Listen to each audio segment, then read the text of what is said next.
Another discipline that is sometimes confused with data warehousing in addition to data lakes is data virtualization. To understand data virtualization, we actually need to take a brief look back into the history of data warehousing.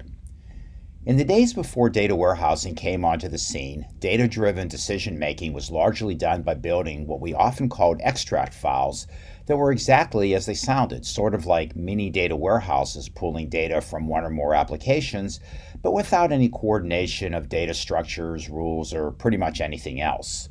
Far more time was spent gathering and reorganizing data over and over than actually analyzing data. In the late 1980s, most of the major computer systems companies of the day were working on something called distributed database management systems. Think about an internet search engine, but instead of building a monster-sized index for websites and web pages, the index would instead point to applications and their databases and specific data.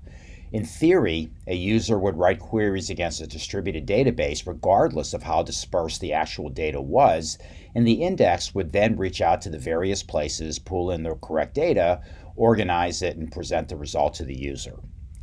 Without going into details, the idea of distributed databases was mostly a failure. The concept was a solid one, and in fact, in some ways, a distributed database is very much a earlier incarnation of how Hadoop works as a big data engine with its data distributed among many underlying nodes. However, the technology of the late 1980s and even into the very early 1990s wasn't nearly powerful enough to support the distributed usage of data the way we were trying to make it work. That led us to two divergent paths. One path took us into what became data warehousing. The idea was that if we can't reach out and grab data on demand in its original applications and databases, let's preemptively pull what we think we need and then, as we saw earlier, integrate copies of that data together into some sort of a totally separate environment. At the same time, though, another school of thought wasn't all that happy with this idea of copying data and attempted to modify the idea of distributed databases into what is now known as data virtualization. Essentially, data virtualization can be thought of as a read-only distributed database versus the original distributed database idea of not only reading the data, but also updating it in place via those indexes that we were building. The key point for data virtualization is that unlike data warehousing, we do not copy the data into a separate database. Instead, we access it from its original locations at the time we need to do so for reports and analytics.